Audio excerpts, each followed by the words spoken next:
নতুন ঋণে অর্থ ছাড়ের আগে আর্থিক খাতে স্বচ্ছতা চায় আইএমএফ। সত্য যাচাই বাছাইয়ে সতর্কতার পরামর্শ অর্থনীতিবিদদের।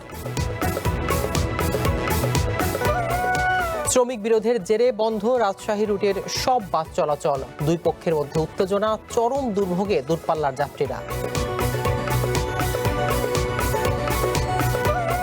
পাহাড় থেকে সাগরে পানি নামার পথ সংকুচিত করেছে চট্টগ্রাম কক্সবাজার রেল লাইন। অস্বাভাবিক বন্যায় ডুবছে পার্বত্য অঞ্চল।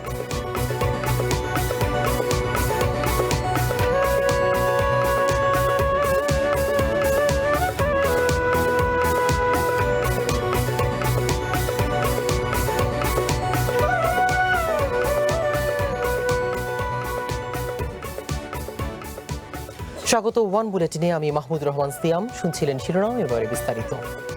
নতুন ঋণ চুক্তির অর্থ ছাড়ের আগে ব্যাংকিং ও আর্থিক খাতে স্বচ্ছতা দেখতে চায় আইএমএফ।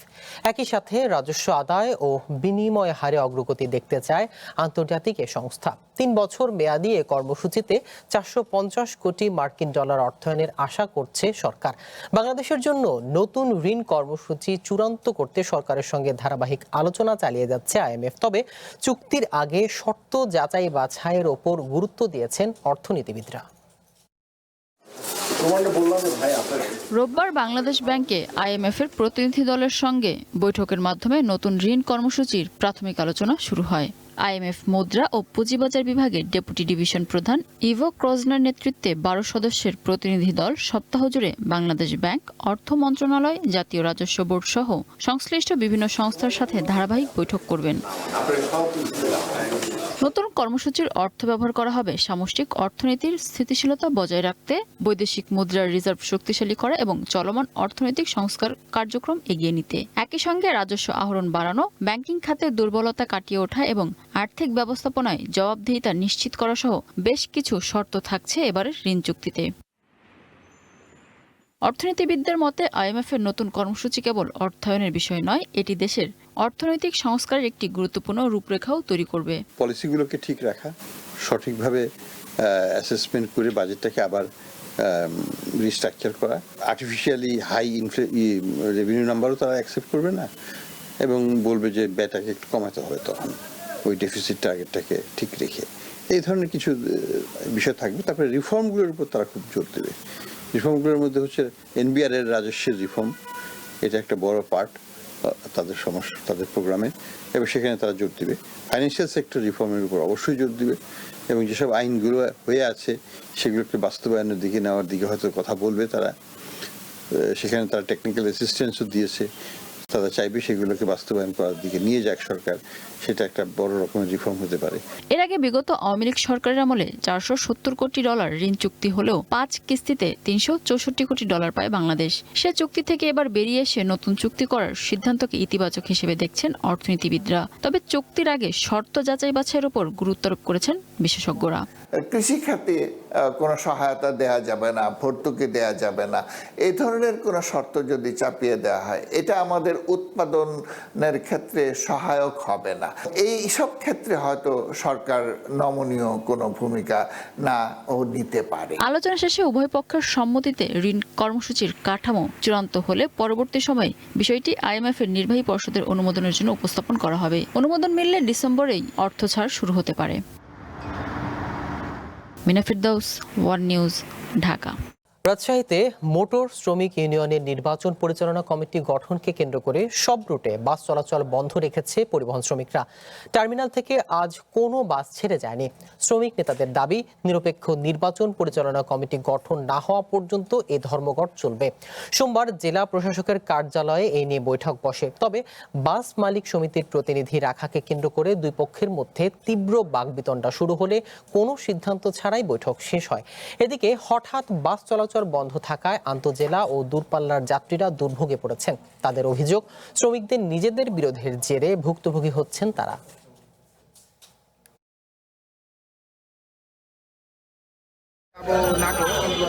গাড়ি ঘোড়া তো নাই, এখন ভেঙে চলে যাওয়া লাগবে। যে গাড়িগুলোতে যায় গাড়িগুলো অবশ্যই কষ্ট হচ্ছে। আমি হয়তো সিএনজি বা অন্য কোনো যানবাহনে যাবো। ওনাদেরও যেরকম ক্ষতি সব মানে সবারই সময়েরও ক্ষতি, মানে এরকম ক্ষতি ওনাদের আরও বেশি ক্ষতি, কারণ আপনি তো ওনাদের সমস্যা আরও বেশি হবে। সংবিধান সংশোধনে স্বরাষ্ট্রমন্ত্রী সালাউদ্দিন আহমেদকে সভাপতি করে 12 সদস্যের বিশেষ কমিটি গঠন করা হয়েছে। সোমবার রাতে সংসদে এই কমিটি গঠন করা হয়। তবে কমিটি গঠনের প্রস্তাব প্রত্যাখ্যান করে সংসদ থেকে ওয়াকআউট করে বিরোধী দল। সংসদ নেতা তারেক রহমানের পক্ষে চিফ হুইপ নুরুল ইসলাম 12 সদস্যের বিশেষ কমিটি গঠনের প্রস্তাব দেন।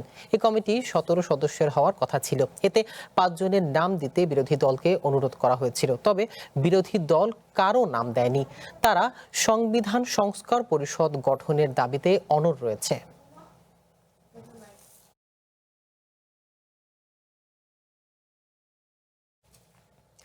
ভুল পরিকল্পনার মাশুল গুনছে রাজধানীবাসী। নগরীর পানি নিষ্কাশনের ব্যবস্থা কতটা দুর্বল তা টের পাওয়া গেছে দুদিনের টানা বর্ষণে। বিশেষজ্ঞরা বলছেন, রাজধানীর ভেতরে এবং এর চারপাশের নিচু জমি ভরাট করে নানা প্রকল্প ও স্থাপনা নির্মাণের মধ্য দিয়ে ঢাকাকে মূলত একটি চৌবাচ্চায় পরিণত করা হয়েছে, যে কারণে বৃষ্টির পানি বের হতে না পেরে তৈরি হচ্ছে জলাবদ্ধতা। একসময় রাজধানীর জলাবদ্ধতার কারণ ছিল বন্যা। বন্যার পানি থেকে বাঁচতে নগরীর চারপাশে তৈরি করা হলো বাঁধ, সড়ক। কিন্তু নগরের ভেতরে জমা পানি কিভাবে বের করা হবে সেই পরিকল্পনা করা হয়নি। ঘড়ির কাঁটায় সময়ের সাথে পরিবর্তন হয়েছে মাস থেকে বছর। জনস্বাস্থ্য বিভাগ থেকে এই পানি নিষ্কাশনের দায়িত্ব ওয়াসা, সিটি কর্পোরেশন, রাজুক, পানি উন্নয়ন বোর্ড পেল, কিন্তু সমন্বিত কোনো পরিকল্পনা হয়নি, যার শাস্তি ভোগ করছেন এই নগরীতে বসবাসকারীরা। রাজধানীর উন্নয়ন পরিকল্পনা কতটা ত্রুটিপূর্ণ তা এই বনানী পয়েন্টে আসলেই বোঝা যাচ্ছে। এখানে এলিভেটেড এক্সপ্রেসওয়ে করবার সময় রেলের দুপাশের যে নিচু জমি ছিল সেগুলো ভরাট করা হয়েছে। কাজ শেষ হবার পর সেগুলো আর পূর্বের অবস্থায় ফিরিয়ে আনা হয়নি। সঙ্গত কারণে এখানে পানির জমাট দীর্ঘমেয়াদী হয়ে যাচ্ছে এবং এখানে এই পানি সরানোর জন্য রাস্তার পাশে সুয়ারেজ লাইনের সামনের যে দেয়ালগুলো ছিল সেগুলো ভেঙে ফেলা হয়েছে। এগুলো সবই মূলত এখানে এক ধরনের টোটকা আপৎকালীন সময় পাড়ি দেবার জন্য, কিন্তু দীর্ঘমেয়াদে এই পরিকল্পনা হাতে নেওয়া হয়নি। রোববার 24 ঘন্টায় 171 মিলিমিটার বৃষ্টিপাত হয়, যা 17 বছরের মধ্যে সর্বোচ্চ। এই 17 বছরে রাজধানীর চেহারায় আমূল পরিবর্তন এসেছে। যেমন একসময়ের কালাপানির নিচু জমিতে এখন অনেকগুলো হাউজিং প্রকল্প। ফলে নিচু জমি এখানে সরকারি বেসরকারি স্থাপনার দখলে।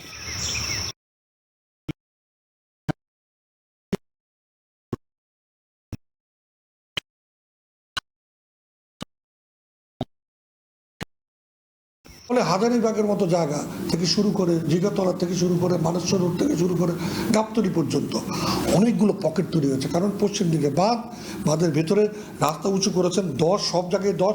আবারও বলছি, এটা ছিল ঢালু, তাহলে রাস্তা আস্তে আস্তে ঢালু হয়ে নদীতে চলে যাওয়ার কথা, কিন্তু পুরোটা একই হাইট করাতে ওগুলো হয়ে গেছে পোল্ডার। এই পুরো বিষয়গুলো অবশ্যই সরকারের বিভিন্ন সংস্থা যাদের মধ্যে সমন্বয় নাই, তারা পরস্পর বিরোধী কার্যক্রমের মধ্যে দিয়ে এটা করেছে। নগরীর আধুনিক সব সুবিধা যুক্ত করতে গিয়ে ড্রেনেজ ব্যবস্থা উন্নয়নে সঠিক কোনো পরিকল্পনা করা হয়নি বলে দাবি বিশেষজ্ঞদের। তারা বলছেন, নগরের জলাবদ্ধতা দূর করতে ক্ষমতার প্রভাবমুক্ত হয়ে সমন্বিত উদ্যোগ নিতে হবে। যেখানে পানি জমছে সেখানে ড্রেন করে দিচ্ছে, এইটা তো হতে পারে না। এটা তো অ্যাডহক একটা মেজার আর কি, মানে খুবই টেম্পোরারি একটা মেজার। তো তার মানে এই অ্যাডহকগুলো করে করে যদি আমি মনে করি যে ঢাকার ড্রেনেজ ব্যবস্থা আমরা উন্নয়ন করে ফেলেছি, তাহলে তো এটা ভুল। তো ড্রেনেজটা কীভাবে ঢাকা শহরে ম্যানেজ করতে হবে, কোথায় আমার স্লুইস গেট ওপেন করতে হবে, কতটুকু ওপেন করতে হবে, কখন আমাকে এটা ক্লোজ করতে হবে, ঢাকা শহরের মানে লার্জ ড্রেন সিস্টেমটা কীভাবে কাজ করছে, এগুলোর মানে ক্লিনিংয়ের সাইকেলটা কি হবে, আমার ধারণা তারা এখনো সেগুলো বুঝেই উঠতে পারে না। খালগুলোর মালিক জেলা প্রশাসন, ড্রেনেজ পয় ব্যবস্থা থেকে ওয়াসা, এই পরবর্তী পর্যায়ের খালগুলি রক্ষণাবেক্ষণ চলে গেছে সিটি কর্পোরেশনের হাতে। ড্রেনেজ ব্যবস্থার উপরের অংশ সিটি কর্পোরেশন, নিচের অংশ ওয়াসা। এই যে সমস্ত উটুল পাতল, আবার পানির নদীর চারপাশে তার সংযোগের সম্পর্ক ওয়াটার ডেভেলপমেন্ট বোর্ড, এবং এরা কেউ কারো কথা শোনে না, এক একজন এক এক মিনিস্ট্রির অধীনে। নগর সরকার ব্যবস্থা ছাড়া এর উত্তরণ সম্ভব না। এমন অব্যবস্থাপনা চলতে থাকলে সময় যত গড়াবে নগরের জলাবদ্ধতা আরও বাড়বে। নিম্নাঞ্চল খাল দখলমুক্ত করার পাশাপাশি ড্রেনেজ ব্যবস্থা আধুনিকায়নের ওপরেই এই রাজধানীর ভবিষ্যৎ টিকে থাকবে বলে দাবি বিশেষজ্ঞদের। নয়ন আদিত্য, ওয়ান নিউজ, ঢাকা। একদিকে পাহাড়, অন্যদিকে সাগর। পাহাড়ের ঢল সহজেই সাগরে নেমে যাওয়ার কথা, অথচ কয়েক বছর ধরে অস্বাভাবিক বন্যায় ডুবছে চট্টগ্রামের বিস্তীর্ণ পার্বত্য অঞ্চল। বিশেষজ্ঞরা বলছেন এই বিপর্যয়ের মূলে আছে চট্টগ্রাম কক্সবাজার রেল লাইন। প্রায় 100 কিলোমিটার দীর্ঘ এই রেল লাইন পাহাড় থেকে সাগরে পানি নামার পথ সংকুচিত করেছে। এর ফলে বছর বছর ডুবছে কক্সবাজার ও পার্বত্য চট্টগ্রাম।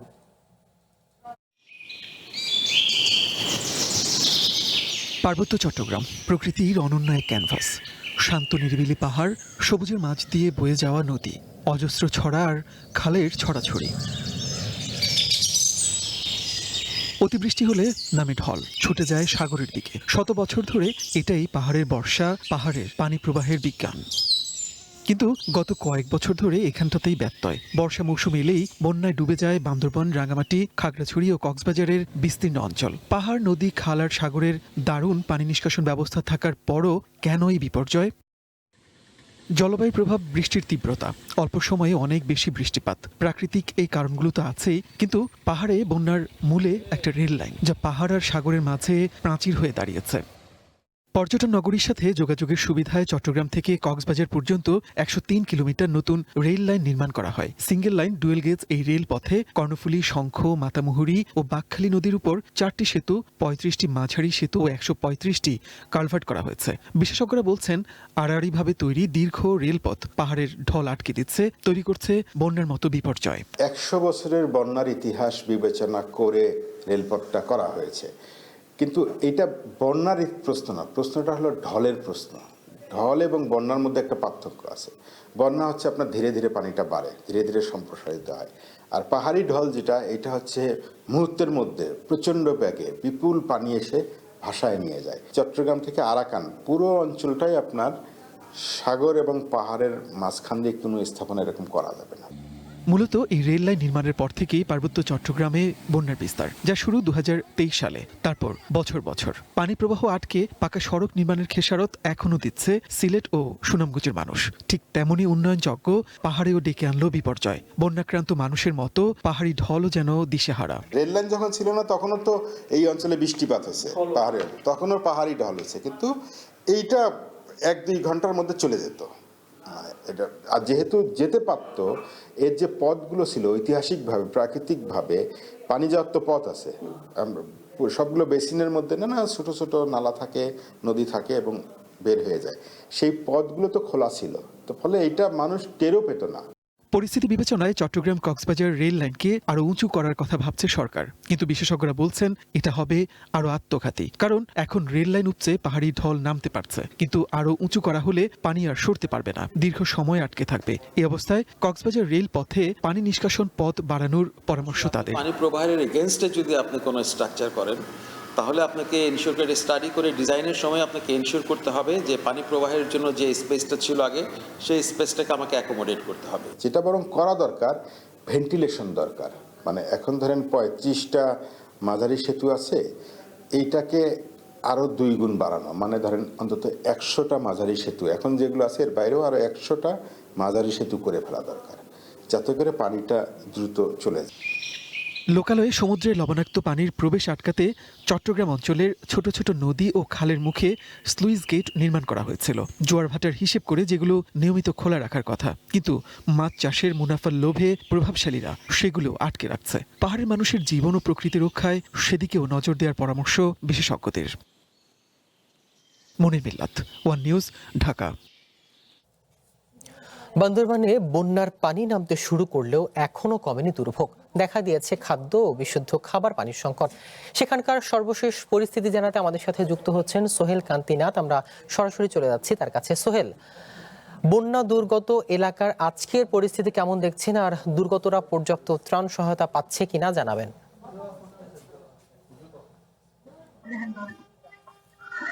বান্দরবানের বন্যা পরিস্থিতি স্বাভাবিক হলো দুর্ভোগ কাটিয়ে বানবাসী মানুষের মাঝে আমরা সকাল থেকে দেখেছি বান্দরবানে যেসব আশ্রয় কেন্দ্র রয়েছে আশ্রয় কেন্দ্র থেকে তারা নিজ বাড়িতে ফিরতে শুরু করেছে। তবে একটা বিষয় জানিয়ে রাখি, যেসব বন্যা কবলিত এলাকা রয়েছে সেখানে বিশুদ্ধ পানি থেকে শুরু করে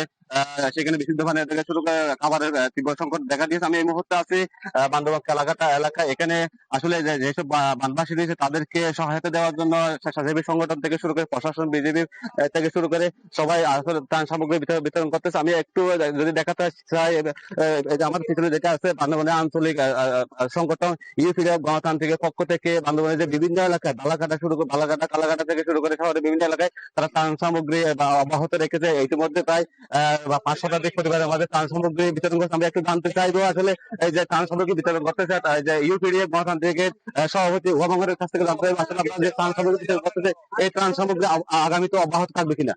হ্যাঁ, অবশ্যই আমাদের ইউপি গণতান্ত্রিক বান্দরবান জেলা কর্তৃক এই আপনার ভয়াবহ দুর্ঘটনায় আমরা প্রত্যেকটা এলাকা এই যে কর্মসূচি গুলো অব্যাহত থাকবে। আপনাদের সকলের সহযোগিতা কামনা করি। ধন্যবাদ আপনাকে। আপনি শুনছিলেন যেমনটি তারা আসলে বামবাসী যারা আছে বন্যা কবলিত যেসব পরিবার আছে তারা যেন ঘুরে দাঁড়াতে পারে, সেজন্য তাদের পক্ষ থেকে ত্রাণ সামগ্রী বিতরণ করা হচ্ছে। আগামীতেও এইসব ত্রাণ সামগ্রী বিতরণ করা হবে। এছাড়াও পাশাপাশি যে প্রশাসনের পক্ষ থেকে এখানকার স্বেচ্ছাসেবী সংগঠন আছে, বিভিন্ন দলের পক্ষ থেকে ত্রাণ সামগ্রী দিয়ে আছে। তো এই ছিল আমার কাছে বান্দরবান থেকে সবশেষ তথ্য। সোহেল, আপনাকে। বান্দরবানে বন্যার পানি নামতে শুরু করলেও এখনো দুর্ভোগ কমেনি, এ বিষয়ে বিস্তারিত জানাচ্ছিলেন সোহেল কান্তিনাথ। হরমুজ প্রণালীতে আরব আমিরাতের 2টি ট্যাঙ্কারে হামলা চালিয়েছে ইরান। এতে এক ক্রু নিহত হয়েছেন বলে জানিয়েছে আবুধাবি। হামলার 6 ভারতীয় ক্রু সহ আহত হয়েছেন আরও বেশ কয়েকজন। আমিরাত ছাড়াও হরমুজে আমেরিকার নৌযানেও হামলার দাবি করেছে আইআরজিসি। এছাড়াও বাহরাইন ও কুয়েতে ওয়াশিংটনের সামরিক স্থাপনা আক্রমণের দাবি করেছে বাহিনীটি। এদিকে মঙ্গলবার থেকে হরমুজ প্রণালীতে আবারও নৌ অবরোধ শুরুর ঘোষণা দিয়েছে আমেরিকা। টানা তৃতীয়বারের মতো বন্দর আব্বাস শিরিক সহ ইরানের বিভিন্ন সড়কে ব্যাপক হামলা চালিয়েছে সেন্ট্রাল কমান্ড। এতে হতাহতের হয়েছে বেশ কয়েকজন। ইরানের বন্দরে আবারও অবরোধ আরোপের ঘোষণার পর বিশ্ববাজারে লাফিয়ে বাড়ছে জ্বালানি তেলের দাম। সোমবার একদিনে অপরিশোধিত তেলের দাম 9% বেড়েছে। এদিন ব্রেন্ট ক্রুডের দাম 9.59% বেড়ে ব্যারেল প্রতি $83 ছাড়িয়ে যায়। গত 12 জুনের পর যা সর্বোচ্চ। 6 বছরের মধ্যে একদিনে ব্রেন্ট ক্রুডের দাম এদিন সর্বোচ্চ বাড়ে। এছাড়া আমেরিকার WTI এর দামও 9.4% বেড়ে প্রতি ব্যারেলে $78 ছাড়িয়েছে। এই ছিল ওয়ান বুলেটিনে। চ্যানেল ওয়ানের সাথে থাকুন, যুক্ত থাকুন আমাদের ফেসবুক পেজ ও ইউটিউব চ্যানেলে।